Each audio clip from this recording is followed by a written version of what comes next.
Assalamualaikum warahmatullahi wabarakatuh. Apa kabar anak-anak? Semoga kita semua dalam keadaan sehat walafiat dan selalu dalam lindungan Allah Subhanahu wa taala. Karena kita masih belajar secara daring, maka Bu Hisni akan memberikan video pembelajaran. Hari ini kita akan belajar tema 1, muatan pelajaran PPKN, IPA dan SPDP. Ditonton dengan seksama ya videonya. Namun sebelum kita menonton video pembelajaran ini, mari kita berdoa terlebih dahulu. Berdoa mulai. Berdoa selesai.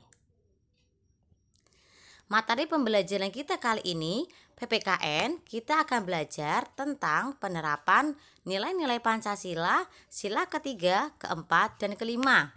Sedangkan untuk IPA, kita akan belajar tentang perkembangbiakan hewan secara generatif. Dan SBDP-nya kita akan belajar membuat patung hewan dari bahan lunak. Tujuan pembelajaran kita kali ini yang pertama adalah siswa mampu mengidentifikasi nilai-nilai Pancasila, sila ketiga, keempat, dan kelima dengan menonton dan memperhatikan video pembelajaran. Tujuan pembelajaran yang kedua, siswa mampu memahami penerapan nilai-nilai Pancasila, sila ketiga, keempat, dan kelima pada kehidupan sehari-hari melalui video pembelajaran yang disampaikan guru. Yang ketiga, siswa mampu mengidentifikasi macam-macam perkembangbiakan hewan secara generatif melalui video pembelajaran yang ditonton. Yang keempat, melalui video pembelajaran, siswa mampu memahami perkembangbiakan hewan secara generatif. Dan yang kelima, siswa mampu membuat patung hewan dari bahan lunak setelah menonton video pembelajaran.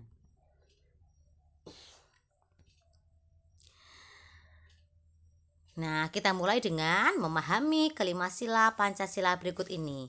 Mari kita baca bersama-sama. Pancasila. 1. Ketuhanan yang Maha Esa. 2. Kemanusiaan yang adil dan beradab. 3. Persatuan Indonesia. 4. Kerakyatan yang dipimpin oleh hikmat kebijaksanaan dalam permusyawaratan perwakilan. 5. Keadilan sosial bagi seluruh rakyat Indonesia. Ya, di sini Bu Guru sudah punya lambang pohon beringin. Betul sekali, pohon beringin merupakan lambang sila ketiga Pancasila, yaitu Persatuan Indonesia. Nilai-nilai Pancasila dalam sila ketiga diantaranya sanggup dan rela berkorban untuk kepentingan bangsa dan negara, cinta tanah air dan bangsa, bangga terhadap tanah air dan bangsa, toleransi dan mudah memaafkan, tidak membeda-bedakan teman, dan bersatu menjaga negara. Penerapan nilai-nilai Pancasila sila ketiga bisa kalian amati dari dua gambar berikut ini. Gambar yang pertama adalah bersama-sama membersihkan lingkungan. Dari gambar pertama bisa kalian lihat bahwa anak yang berbaju merah sepertinya bukan berasal dari suku asli Indonesia. Sepertinya dia merupakan suku dari Tionghoa. Sedangkan dua yang lain merupakan orang asli Indonesia. Walaupun mereka berbeda suku bangsa dan berbeda jenis kelamin, tetapi mereka tetap bersama-sama dan bersatu membersihkan lingkungan. Sedangkan gambar yang kedua merupakan gambar belajar bersama tanpa membeda-bedakan. Pada gambar kedua tampak seorang anak memakai jilbab yang menunjukkan bahwa dia seorang muslim. Sedangkan dua yang lainnya laki-laki, yang satu berambut ikal. Mungkin dia berasal dari daerah timur Indonesia, Papua atau Maluku. Tapi meskipun mereka berbeda agama ataupun berbeda suku bangsa, tetapi mereka tetap belajar bersama tanpa membeda-bedakan. Selanjutnya, sila kerakyatan yang dipimpin oleh hikmat kebijaksanaan dalam permusyawaratan perwakilan yang dilambangkan dengan kepala banteng. Nilai-nilai Pancasila dalam sila keempat yaitu 1. Musyawarah. Yang kedua, mengutamakan kepentingan umum atau negara. Dan yang ketiga, menghargai pendapat orang lain. Penerapan nilai-nilai Pancasila sila keempat yang pertama yaitu memilih ketua kelas dengan cara musyawarah. Berarti ini adalah penerapan nilai Pancasila sila keempat di lingkungan sekolah karena memilih ketua kelas. Yang kedua, melakukan musyawarah mufakat untuk menentukan tempat rekreasi. Itu bisa terjadi di lingkungan sekolah ataupun di lingkungan rumah. Yang ketiga, mendengarkan pendapat orang lain saat bermusyawarah. Jadi, ketika kita sedang bermusyawarah, setiap anggota musyawarah mempunyai hak yang sama untuk menyampaikan pendapat. Dan ketika orang lain menyampaikan pendapat, maka kita sebagai anggota musyawarah wajib untuk mendengarkan. Dan itu merupakan penerapan nilai Pancasila sila keempat. Selanjutnya, tidak memaksakan pendapat atau kehendak ataupun keinginan kepada orang lain. Karena seringkali keinginan, pendapat, ataupun kehendak kita tidak sama dengan orang lain. Tapi kita tidak boleh memaksakannya kepada orang lain. Yang kelima, melaksanakan hasil musyawarah dengan penuh tanggung jawab meskipun hasil musyawarah ternyata tidak sama dengan apa yang kita harapkan. Namun jika sudah diputuskan, maka kita wajib untuk melaksanakannya dengan penuh tanggung jawab. Sila yang kelima, keadilan sosial bagi seluruh rakyat Indonesia yang dilambangkan dengan padi dan kapas. Penerapan nilai-nilai Pancasilanya adalah sebagai berikut. Nah, di situ sudah ada gambar seorang anak yang menabung. Dan menabung merupakan penerapan nilai Pancasila sila kelima. Berikutnya, penerapan nilai Pancasila dalam sila kelima adalah menghargai hasil karya orang lain.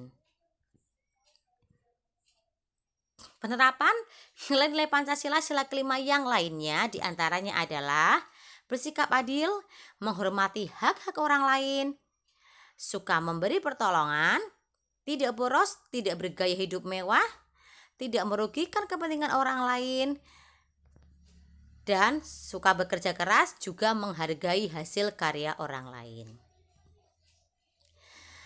Berikutnya, kita sudah ada gambar ya. Ini adalah gambar seorang anak perempuan yang sedang memberikan makan kepada burung-burungnya. Memberikan makan kepada burung merupakan salah satu wujud dari penerapan sila ketiga Pancasila karena kita mencintai tanah air, jadi kita harus mencintai apa yang ada di dalamnya, termasuk hewan-hewan yang ada di tanah air kita. Mencintai burung bisa diwujudkan dengan memberinya makan agar mereka tetap hidup. Dan kali ini kita akan belajar tentang perkembangbiakan hewan secara generatif. Tidak hanya burung ya, tapi perkembangbiakan hewan, macam-macam hewan secara generatif. Perkembangbiakan hewan secara generatif ada 3, yaitu vivipar atau beranak, ovipar atau bertelur, dan ovovivipar beranak bertelur. Kita mulai dari ovipar. Hewan yang berkembang biak dengan cara bertelur disebut dengan ovipar. Contohnya ayam dan jenis burung lainnya atau unggas ya. Dapatkah kamu menyebutkan hewan ovipar lainnya? Pasti bisa ya. Berikutnya vivipar. Vivipar adalah selain bertelur ada juga hewan yang berkembang biak dengan cara melahirkan.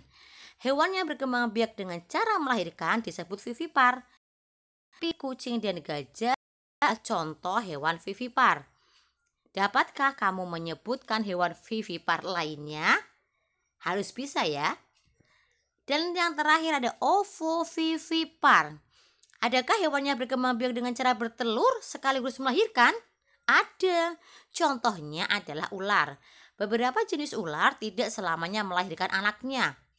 Kadang-kadang pada saat mengeluarkan anak-anaknya masih ada anak ular yang terbungkus cangkang telurnya. Perkembangbiakan seperti ini dikatakan bertelur sekaligus beranak atau ovovivipar. Dapatkah kamu menyebutkan contoh hewan ovovivipar lainnya? Pasti bisa. Nah, di sini Bu Guru sudah menyiapkan gambar hewan. Hewan apa itu? Ya, betul sekali, itu adalah hewan sapi ya. Dan satu lagi sudah ada hewan bebek yang termasuk dalam kelompok unggas. Mari kita perhatikan. Sapi dan bebek, apakah mereka termasuk dalam perkembangbiakan generatif yang sama? Nah, hari ini tentang perkembangbiakan generatif kita juga akan belajar tentang ciri-ciri hewan yang berkembang biak dengan beranak. Yang beranak sapi atau bebek ya?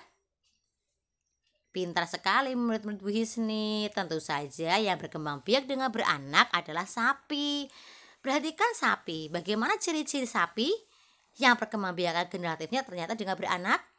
Ya, sapi memiliki daun telinga dan memiliki kelenjar susu.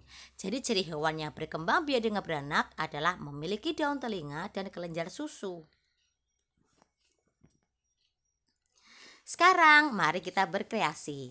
Sebagai sahabat manusia, hewan banyak memberikan inspirasi dalam karya seni. Salah satunya adalah seni patung. Berikut adalah beberapa contoh patung yang idenya terinspirasi dari hewan. Ada bebek, ada ayam. Nah, mari kita membuat patung hewan menggunakan bahan lunak seperti plastisin. Kalau kemarin kalian sudah membuat patung dari bahan lunak yang temanya tumbuhan, kali ini kita akan membuat patung dari bahan lunak dengan tema hewan. Bebas, boleh hewan apa saja. Tidak harus bebek, tidak harus ayam. Boleh buat yang lain, sapi, kambing, kucing, atau tikus, boleh. Pilih salah satu saja. Setelah kalian menonton dan memperhatikan video pembelajaran ini, sekarang saatnya kalian mengerjakan tugasnya ya. Tugas yang pertama, sebutkan 2 penerapan nilai-nilai Pancasila sila ketiga saja dalam kehidupan sehari-hari. Selanjutnya, tuliskan 4 hewan yang ada di sekitarmu beserta cara perkembangbiakan generatifnya. Contohnya, ayam berkembang biak dengan cara ovipar atau bertelur. Ayam sudah digunakan untuk contoh, jadi jangan digunakan lagi. Kerjakan tugasnya di buku tugas daring ya. Selamat belajar, selalu jaga kesehatan, lakukan prokes dimanapun. Wassalamualaikum warahmatullahi wabarakatuh.